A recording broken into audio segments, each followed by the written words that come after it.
Hey everyone, कैसे हो सब? I hope all are doing well. Welcome back to the channel. Friends, as you all know कि हमने start करी है मैटरनिटी बेनिफिट एक्ट की सीरीज। तो फ्रेंड्स, आज की इस वीडियो में हम लोग कवर करेंगे सेक्शन 6 से लेकर के सेक्शन नंबर 11A। चलिए फिर शुरू करते हैं हमारे आज के टॉपिक को। सबसे पहले बात करेंगे सेक्शन नंबर 6 की, that is notice of claim for maternity benefit and payment thereof. तो फ्रेंड, सेक्शन नंबर 6 का सब सेक्शन 1 ये कहता है, कहते सपोज करो एक वुमेन है जो कि इस एक्ट के तहत, मतलब मैटरनिटी बेनिफिट एक्ट के तहत क्या है, अपने एम्प्लॉयर से क्या है, वो मैटरनिटी लीव या अमाउंट लेना चाहती है। इन शॉर्ट कहने का मतलब ये है कि एक जो वुमेन है जो किसी फैक्ट्री या ऑर्गेनाइजेशन में काम करती है, वो क्या अब इस एक्ट के तहत अपने एम्प्लॉयर से मैटरनिटी बेनिफिट्स चाहती है। तो कहते हैं इसके लिए फिर क्या है, वो जो वुमेन है ना अपने एम्प्लॉयर को नोटिस देगी रिटर्न में। लेकिन अब सवाल ये उठ रहा है कि उस नोटिस में क्या लिखा जाएगा। तो फ्रेंड्स, उस नोटिस में सबसे पहले तो वो ये लिखेगी कि उसको जो ये मैटरनिटी बेनिफिट एक्ट के तहत जो पैसा, जो अमाउंट मिलना है ना, वो उसे खुद को चाहिए या जिस पर्सन को उसने नॉमिनेट करा, मतलब जो उसका नॉमिनी है उसे मिले। तो मतलब पहली चीज तो अब ये लेडी इस नोटिस में ये लिखेगी कि वो जो बेनिफिट का जो पैसा है ना, वो इसे खुद मिले या इसके नॉमिनी को दिया जाए, ये बात वो नोटिस में लिखेगी। दूसरी बात, अब ये उस नोटिस में ये लिखेगी कि जब तक वो बेनिफिट ले रही है, मतलब मैटरनिटी बेनिफिट एक्ट के तहत जब तक ये बेनिफिट्स ले रही है ना, तब तक कहते ये क्या है, किसी और जगह पे काम नहीं करेगी।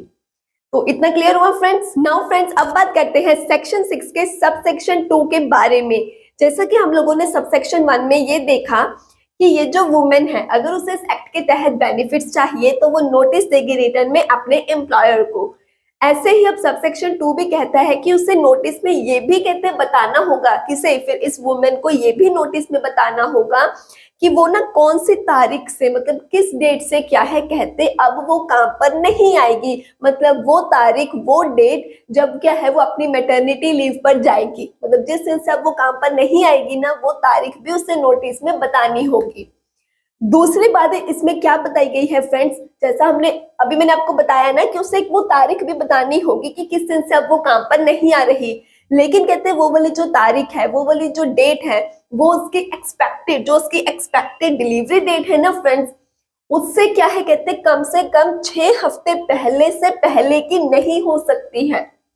शायद हो सकता है कि आपको ये जो मैंने दूसरी बात अभी बताई है, आपको इसमें कंफ्यूजन हो, शायद ना समझ में आया हो। डोंट वरी, इस पॉइंट को हम एग्जाम्पल के साथ समझते हैं। तो फ्रेंड्स, ये रही एग्जाम्पल, इसको ध्यान से समझना। तो जैसे कि मैंने आपको अभी क्या बताया था कि वो जो वुमेन है वो जब नोटिस देगी तो वो ये भी बताएगी साथ में नोटिस में कि वो कौन सी तारीख से, मतलब किस डेट से क्या है अब वो काम पर नहीं आएगी, वो मैटरनिटी लीव ले रही है। तो वही वाली जो तारीख है ना, कहते जो वो बता रही है नोटिस में कि इस दिन से मैं काम पर नहीं आऊंगी, इस दिन से मैं लीव ले रही हूँ, तो वो वाली जो तारीख है ना, कहते उसकी एक्सपेक्टेड जो डिलीवरी डेट है ना, उसके 6 हफ्ते से पहले की तारीख नहीं हो सकती। क्या मतलब इसका, अब एग्जाम्पल के साथ अच्छे से समझना, ध्यान से एग्जाम्पल सुनना ताकि आपको पूरा पॉइंट क्लियर हो जाए। तो सुनो फ्रेंड्स, ये जो मिसेस पिंकी है, इनकी एक्सपेक्टेड डिलीवरी डेट कितनी है, मतलब बच्चा होने की एक्सपेक्टेड डिलीवरी डेट कितनी है, 30 अप्रैल, मान के चलो 30 अप्रैल है। आप लोगों ने प्रीवियस वीडियो अगर देखी है तो आपने समझा होगा कि जो डिलीवरी की डेट होती है उससे 6 हफ्ते पहले क्या है वो लीव ले सकती है, ले सकती है ना लीव। ओके, तो मतलब कहते हैं अब उसकी तारीख कितनी है, 30 अप्रैल है डिलीवरी की एक्सपेक्टेड, तो उससे 6 हफ्ते पहले क्या है वो लीव ले सकती है। लेकिन ये जो पॉइंट हमने समझना है वो क्या कह रहा है कि हाँ 6 हफ्ते पहले तो वो लीव ले सकती है, लेकिन 6 हफ्ते से भी और पहले वो लीव नहीं ले सकती है, ये हमें पॉइंट समझा रहा है। एग्जाम्पल सुनो फिर से, देखो एक्सपेक्टेड डिलीवरी डेट कितनी है फ्रेंड्स, 30 अप्रैल है। हमें पता है कि वो 30 अप्रैल से 6 हफ्ते पहले लीव ले सकती है। अगर मैं आप लोगों को बोलूं आज 24 तारीख है, 24 तारीख से 2 दिन पहले क्या तारीख थी, इसको रिलेट करना। अब हमको पता है 30 अप्रैल एक्सपेक्टेड डेट है, लेकिन वो 6 हफ्ते पहले लीव ले सकती है। 6 हफ्ते मतलब कितने दिन फ्रेंड्स, 42 डेज। अच्छा मुझे बताओ एक्सपेक्टेड डिलीवरी डेट कितनी है, 30 अप्रैल। अब मैं बोलूं 30 अप्रैल से लेकर के 42 डेज पहले कितनी तारीख थी? जैसे अभी अगर मैं आपको बोला, सपोज करो आज 24 तारीख है, 2 दिन पहले कितनी तारीख थी? इस पॉइंट को रिलेट करो। 30 अप्रैल एक्सपेक्टेड डेट है, 6 हफ्ते पहले वो छुट्टी ले सकती थी। 6 हफ्ते मतलब 42 डेज, तो 30 अप्रैल से 42 डेज पहले कितनी तारीख होगी? मान के चलो 19 मार्च। अब रूल के हिसाब से वो 19 मार्च को, 20 मार्च को, 25 मार्च को, 1 अप्रैल को वो कभी भी छुट्टी ले सकती है। मतलब अपनी एक्सपेक्टेड डेट से 6 हफ्ते पहले वो कभी भी छुट्टी ले सकती है, समझे? लेकिन अगर वो कहे, हमें पता है कि 30 अप्रैल से 42 डेज पहले मतलब 6 हफ्ते पहले तारीख थी 19 मार्च। 19 मार्च से ले करके अब वो 30 अप्रैल तक कभी भी छुट्टी ले सकती है, कोई मनाही नहीं है, उसको अलो करता है ये एक्ट। लेकिन अगर वो कहे 19 मार्च से पहले, मान लो वो कहे मुझे क्या है 10 मार्च को छुट्टी चाहिए, 10 मार्च से ही मैं लीव पर जाऊंगी, नहीं, ये चीज अलो नहीं है, ये अलाउड नहीं है। क्यों? यही ये पॉइंट कह रहा था कि जितनी एक्सपेक्टेड डेट है उससे 6 हफ्ते पहले आप छुट्टी ले सकते हो। मतलब 19 मार्च से लेकर 30 अप्रैल के बीच में जब भी मर्जी आप लीव पे चले जाओ, लेकिन 6 हफ्ते से और पहले आप छुट्टियां नहीं ले सकते। 19 मार्च से पहले अब वो कहे मुझे 10 मार्च को, 12 मार्च को, 8 मार्च को, 1 मार्च को छुट्टियां, मैं अभी से ही लीव पे चली जाऊंगी, तो ये अलाउड नहीं है। समझ गए फ्रेंड्स? आई होप इस एग्जांपल से आपको पूरा पॉइंट क्लियर हो गया होगा। समझ गए ना कि सबसेक्शन 2 क्या कहता है। लेकिन अगर बाय चांस आपको अभी भी कोई डाउट है, अभी कुछ समझ में नहीं आया, तो आप कमेंट करके बेझिझक पूछ सकते हैं। नाउ फ्रेंड्स, अब बात करते हैं सेक्शन 6 के सबसेक्शन 3 के बारे में। जैसा कि हमने सबसेक्शन 1, 2 में देख लिया कि इसे क्या है, नोटिस देना पड़ता है अपने एम्प्लॉयर को रिटर्न में। लेकिन सबसेक्शन 3 ये कहता है कि बाय चांस यार हो सकता है ये जो वुमेन है वो अपने एम्प्लॉयर को नोटिस देना भूल गई, तो कहते कि डिलीवरी होने के बाद क्या है, ये अपने एम्प्लॉयर को नोटिस दे सकती है। अब यहाँ पे कहते हैं इसको ये कोशिश करनी चाहिए कि डिलीवरी के बाद जल्दी से जल्दी इसे क्या है, नोटिस दे देना चाहिए अपने एम्प्लॉयर को। अब बात करते हैं सेक्शन 6 के सबसेक्शन 4 के बारे में। ये भी बहुत सिंपल है फ्रेंड्स। इसमें ये कहता है कि जब क्या एम्प्लॉयर को वुमेन द्वारा नोटिस मिल जाता है जिसमें वो ये लिखती है कि उसे मैटरनिटी बेनिफिट्स वगैरह चाहिए, है ना, तो कहते हैं जैसे ही एम्प्लॉयर को नोटिस मिल गया ना, अब उसका ये फर्ज बनता है, ये रिस्पॉन्सिबिलिटी बनती है कि वो क्या उस वुमेन को उसके मैटरनिटी बेनिफिट एक्ट के रिगार्डिंग उसके जितने भी बेनिफिट्स मिलते हैं वो सारे हक उसे दे दिए जाए, वो सारे बेनिफिट्स क्या उस वुमेन को दिए जाए। नाउ फ्रेंड्स, अब बात करते हैं सेक्शन 6 के सबसेक्शन 5 के बारे में। ये पता क्या कहता है? कहते हैं कि ये जो वुमेन है इसे मैटरनिटी बेनिफिट एक्ट के तहत जो बेनिफिट्स, जो पेमेंट मिलना है ना, मेन बात यहाँ पे पेमेंट की हुई है कि जो पेमेंट मिलना है ना, इसे कहते हैं वो 2 पार्ट्स में दिया जाएगा। सबसे पहले तो डिलीवरी के पहले का अमाउंट और दूसरा डिलीवरी होने के बाद का अमाउंट। कैसे? अब ये हम एग्जाम्पल के साथ समझते हैं। सो फ्रेंड्स, ये रही हमारी एग्जाम्पल। सबसे पहले हम बात करते हैं तब की जब क्या उसे डिलीवरी से पहले एडवांस अमाउंट दिया जाता है। तो सपोज करो ये जो मिसेस पिंकी है ना, इनकी जो एक्सपेक्टेड डिलीवरी डेट है ना वो 30 अप्रैल है, 30 अप्रैल। ये कौन सी तारीख है? उनकी एक्सपेक्टेड डिलीवरी डेट। ओके, अब हमें पता है कि ये क्या है, नोटिस भी देगी अपने एम्प्लॉयर को, है ना, जिसमें ये लिखेगी कि किस तारीख से ये लीव पर जा रही है। अब सपोज करो वो तारीख इन्होंने लिखी है 15 मार्च। मानकर चलो मिसेस पिंकी ने क्या लिखा है कि 15 मार्च से वो लीव पर जा रही है, नोटिस में ये लिखा उन्होंने।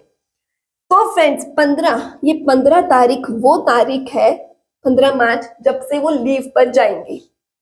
29 अप्रैल तक, 15 अप्रैल से 29 अप्रैल तक, मतलब जिस दिन वो लीव पर जा रही है उस दिन से लेकर के उनकी डिलीवरी डेट से पहले, 30 अप्रैल को अगर हम एक्सपेक्टेड डिलीवरी डेट मान के चल रहे हैं तो उससे पहले फ्रेंड्स कितनी तारीख है बताओ? यस, 30 से पहले 29। फिर से सुनो, 15 मार्च कौन सी तारीख है मुझे बताओ? यस, जिस दिन से वो लीव पर जा रही है। तो इस दिन से लेकर के 30 अप्रैल बताओ कौन सी तारीख है? यस, उनकी एक्सपेक्टेड डिलीवरी डेट। 30 अप्रैल से पहले कौन सी तारीख आती है बताओ? यस, 29 अप्रैल। तो इसका मतलब 15 अप्रैल से लेकर के 29 अप्रैल तक क्या है, उन्हें मैटरनिटी लीव का जो अमाउंट है वो एडवांस में दिया जाएगा, एडवांस अमाउंट उनको दिया जाएगा। एडवांस पेमेंट हो गई, लेकिन होगी तभी अगर क्या है ये मिसेस पिंकी अपनी प्रेगनेंसी का मेडिकल प्रूफ देती है एम्प्लॉयर को तब। तो पहला सिनेरियो समझ में आ गया फ्रेंड्स। अब बात करते हैं सेकंड सिनेरियो की। अब फ्रेंड्स मान के चलो कि 30 अप्रैल को क्या है, डिलीवरी हो गई, राइट। तो अब अगले दिन, जरूरी नहीं कि 1 मई ही, मेन बात यहाँ पे ये बोली गई है कि जिस दिन डिलीवरी हो गई ना उस दिन से लेकर के 48 आवर्स, 48 घंटों के अंदर अंदर, विद इन 48 आवर्स के अंदर अंदर क्या है, अब जो एम्प्लॉयर है जितना मैटरनिटी लीव का अमाउंट ड्यू रह गया था, देखो पहले तो उन्होंने एडवांस में पेमेंट थोड़ा बहुत ही करा होगा, लेकिन अभी भी कुछ अमाउंट ड्यू रह गया है, तो जितना अमाउंट ड्यू रह गया है कहते हैं वो डिलीवरी के क्या है होने के बाद 48 आवर्स के अंदर अंदर एम्प्लॉयर को पे करना होगा। लेकिन तभी अगर क्या है ये जो लेडी है अपने हॉस्पिटल का प्रूफ सबमिट करती है। ठीक है फ्रेंड्स, तो दोनों सिनेरियो सभी को समझ में आ गए। पहले सिनेरियो में क्या हमने समझा कि उसको एडवांस में पेमेंट दिया जाता है अगर वो अपनी प्रेगनेंसी का मेडिकल प्रूफ दे देती है, तो दूसरे सिनेरियो में हमने क्या समझा कि जितना अमाउंट ड्यू रह गया था वो फिर उनकी डिलीवरी होने के बाद क्या है एम्प्लॉयर 48 आवर्स के अंदर अंदर उनको बाकी का ड्यू अमाउंट में दे देता है, लेकिन अगर वो हॉस्पिटल का पूरा प्रूफ क्या है सबमिट करती है। सो आई होप आप सभी को ये वाला सबसेक्शन भी अच्छे से क्लियर हो गया। गुड। नाउ फ्रेंड्स अब बात करते हैं सेक्शन 6 के सबसेक्शन 6 के बारे में। फ्रेंड्स सपोज करो ये जो मिसेस पिंकी है ना, ये ना यार एम्प्लॉयर को नोटिस देना भूल गई, कोई भी रीजन हो सकता है, भूल गई या कुछ भी वजह बनी, बात मेन ये है कि ये अपने एम्प्लॉयर को नोटिस नहीं दे पाई। तो कहते चाहे फिर वो वुमेन भूल गई या कोई भी रीजन की वजह से अगर वो एम्प्लॉयर को नोटिस देना मतलब रह गया नहीं दे पाई, तो उसको जो भी वो इस मैटरनिटी बेनिफिट एक्ट के तहत उसके जो भी बेनिफिट्स है जो भी अमाउंट बनता है ना उसे रोका नहीं जा सकता। लेकिन सपोज करो जो एम्प्लॉयर है वो कहता है तुमने मुझे नोटिस नहीं दिया तो मैं तुम्हें इस एक्ट के तहत बेनिफिट्स नहीं दूंगा, तो यहाँ पर फिर कहते हैं जो इंस्पेक्टर है ना वो अपनी तरफ से एक्शन ले सकता है, या तो इंस्पेक्टर खुद ही अपनी तरफ से एक्शन ले सकता है इस वुमेन के हक में, या फिर वो जो वुमेन है ये जो हमारी मिसेस पिंकी है ये खुद भी कहते क्या है इंस्पेक्टर को एप्लीकेशन दे सकती है मदद मांगने के लिए। इन शॉर्ट फ्रेंड्स यहाँ पर जो इंस्पेक्टर है ना वो ये चाहता है कि बाई चांस अगर यार कोई वुमेन नोटिस नहीं भी दे पाई तो इसका मतलब ये नहीं है कि उसके जो हक है उनको रोक लिया जाए, उसे बेनिफिट्स ना दिए जाए या उसे अमाउंट ना मिले। तो इसीलिए यहाँ पे इंस्पेक्टर का ये रोल है, वो पूरी अपनी तरफ से ये कोशिश करता है कि मतलब वो कोई ना कोई एक्शन लेता है जिससे क्या है इस वुमेन को अपना हक मिल सके, बेशक क्या है ये नोटिस देना भूल गई थी। सो आई होप सभी को सेक्शन 6 पूरा का पूरा क्लियर हो गया friends. Good. Now friends let's talk about section 7 that is payment of maternity benefit in case of death of A women. तो फ्रेंड्स इसमें ना अब समझो, मान के ये चलो ये जो मिसेस पिंकी है ना वो इस एक्ट के तहत क्या है मैटरनिटी बेनिफिट्स लीव या अमाउंट मतलब लेने के लिए एलिजिबल थी, लेकिन उसको कहते क्या इस एक्ट के तहत जो पेमेंट मिलना था ना उसे रिसीव करने से पहले ही क्या है इनकी अनफॉर्चुनेटली डेथ हो जाती है। तो अब ऐसे सिनेरियो में अब ये सवाल उठता है कि फिर पेमेंट किससे मिलेगी, क्योंकि जिस वुमेन को पेमेंट मिलनी थी वो तो अब रही ही नहीं, तो अब पेमेंट किससे मिले। तो सबसे पहले तो कहते अगर क्या है सेक्शन 6 के तहत इन्होंने किसी को नॉमिनेट करके रखा था, कोई नॉमिनी था इनका, तो उससे पैसा मिल जाएगा। अब वो नॉमिनी इनका हस्बैंड हो सकता है या कोई भी फैमिली मेंबर हो सकता है। लेकिन बाय चांस अगर कहते हैं इनका नॉमिनी नहीं है तो फिर उस सिनेरियो में कहते हैं जो भी इनका लीगल रिप्रेजेंटेटिव होगा ना उससे पैसा मिलेगा। एक स्पेशल केस अगर कहते हैं जो एम्प्लॉयर है ना उसे सेक्शन 5 के सबसेक्शन 3 के तहत, जो कि ये सेक्शन क्या है स्पेसिफिक सिचुएशन में अप्लाई होता है, तो कहते हैं अगर ये वाले सेक्शन के तहत क्या है एम्प्लॉयर को पेमेंट देनी थी मतलब अमाउंट देना था मैटरनिटी बेनिफिट के तहत, तो फिर उस केस में भी कहते हैं अगर वुमेन की डेथ हो जाती है पेमेंट को रिसीव करने से पहले ही, तो ऐसे सिनेरियो में भी एम्प्लॉयर क्या है या तो उसके नॉमिनी को पैसा देगा या फिर लीगल रिप्रेजेंटेटिव को देगा। तो बस इतना ही बताया गया था सेक्शन 7 में। आई होप ये सभी को क्लियर हो गया, ये तो सिंपल था, right. Now friends let's talk about section number 8 that is payment of medical bonus. अब सपोज करो जो मिसेस पिंकी है ना उनको ना उनके एम्प्लॉयर ने प्रीनेटल मतलब प्रेगनेंसी से पहले, पोस्टनेटल मतलब प्रेगनेंसी के बाद, मतलब कहते अगर एम्प्लॉयर ने क्या है उस वुमेन को जो कि इस एक्ट के तहत बेनिफिट्स लेने के लिए एलिजिबल थी उससे क्या है प्रीनेटल या फिर पोस्टनेटल मतलब प्रेगनेंसी से पहले या बाद में क्या है केयर फ्री ऑफ चार्ज नहीं दी थी अगर, तो फिर इस सिनेरियो में क्या है कहते फिर उस एम्प्लॉयर को क्या है वो वुमेन को मेडिकल बोनस देना होगा। कितना? ₹1000। लेकिन हर 3 साल में क्या है कहते जो सेंट्रल गवर्नमेंट है ना वो ऑफिशियल गैजेट में नोटिफिकेशन दे करके इस 1000 के अमाउंट को बढ़ा सकती है, मतलब इंक्रीज कर सकती है। बट कितना, मैक्सिमम 20,000 20,000 तक। सो आई होप ये भी सभी को क्लियर हो गया। सेक्शन ये भी सिंपल था। Good. Now friends let's talk about section 9 that is leave for miscarriage. अगर कहते हैं अनफॉर्चुनेटली एक वुमेन का जो कि इस एक्ट के तहत क्या है बेनिफिट्स लेने के लिए एलिजिबल थी, है ना, उसका क्या है अगर कहते हैं मिसकैरेज हो जाता है या उसकी प्रेगनेंसी टर्मिनेट हो जाती है, तो ऐसे सिनेरियो में क्या कहते हैं उसको जो 6 वीक्स की लीव है ना वो उसको पेड लीव मिलेगी, जो कि उसे क्या है उसके मैटरनिटी बेनिफिट रेट के हिसाब से मिलेगी। लेकिन वो 6 हफ्ते की उससे पेड लीव कहते हैं तभी प्रोवाइड होगी अगर क्या है वो सर्टिफिकेट या कोई प्रूफ देती है जो कि ये कंफर्म कर दे कि सच में उनका मिसकैरेज हुआ है या फिर जो उनकी प्रेगनेंसी है वो टर्मिनेट हुई है। सो आई होप फ्रेंड्स ये भी सभी को क्लियर हो गया। बहुत सिंपल सेक्शन था। Now friends let's talk about section number 9A that is leave with wages for tubectomy operation.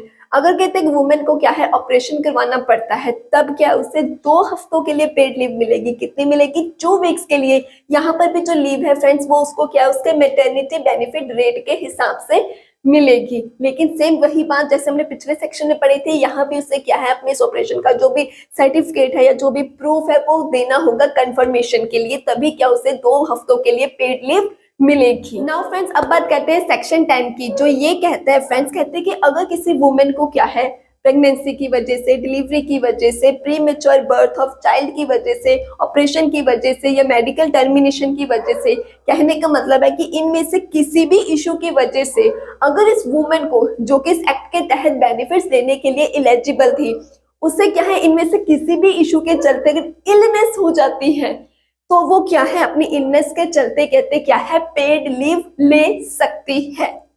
समझ गए फ्रेंड्स? तो इतना ही बोला गया फ्रेंड्स कि अगर वो प्रेगनेंसी की वजह से, डिलीवरी की वजह से, ऑपरेशन की वजह से या मेडिकल टर्मिनेशन की वजह से, इनमें से किसी की वजह से अगर वो बीमार हो गई है, उसको इलनेस हो गई है तो वो पेड लीव ले सकती है अपनी हेल्थ के रिकवरी के लिए। Now friends let's talk about section number 11 that is nursing breaks. तो फ्रेंड्स अब मिसेस पिंकी है, डिलीवरी हो गई, उसके बाद अब वो दोबारा अपने काम पर आएंगी, है ना। तो कहते कोई भी वुमेन जो क्या है अपनी फैक्ट्री में, अपने ऑर्गेनाइजेशन में, एस्टैब्लिशमेंट में डिलीवरी के बाद दोबारा काम पर आती है ना, तो उन्हें क्या है रेस्ट इंटरवल तो मिलेगा, नो डाउट रेस्ट इंटरवल तो मिलेगा ही, लेकिन कहते हैं रेस्ट इंटरवल के अलावा भी क्या है उन्हें और 2 ब्रेक्स दिए जाएंगे। लेकिन वो जो 2 ब्रेक्स का जो भी ड्यूरेशन है वो प्रिस्क्राइब्ड होगा कि इतने टाइम के लिए उन्हें रेस्ट इंटरवल के साथ साथ और 2 ब्रेक्स दिए जाएं। ऐसा क्यों? ताकि वो अपने बच्चे को क्या है दूध पिला सके। लेकिन ये उन्हें कब तक अलाउड होगा? जब तक कि उनका जो बच्चा है वो 15 महीनों का नहीं हो जाता। Is that clear to all? Now friends let's talk about section 11A that is crutch facility. तो फ्रेंड्स अब ना सपोज करो ये एक फैक्ट्री है, देखो कोई फैक्ट्री है, कंपनी है या ऑर्गेनाइजेशन है, कोई भी एस्टैब्लिशमेंट है, अगर कहते हैं उसमें क्या है 50 और मोर मतलब 50 या 50 से ज्यादा एम्प्लॉयज काम करते हैं ना, तो उस फैक्ट्री में, उस एस्टैब्लिशमेंट में कहते हैं क्रच फैसिलिटी होनी चाहिए। और वो जो फैसिलिटी है मतलब वो जो क्रच है वो एक प्रिस्क्राइब्ड डिस्टेंस पे होगा, एक डिस्टेंस प्रॉपर प्रिस्क्राइब्ड होगा कि इतने डिस्टेंस पे वो आपको फैसिलिटी प्रोवाइड करनी है।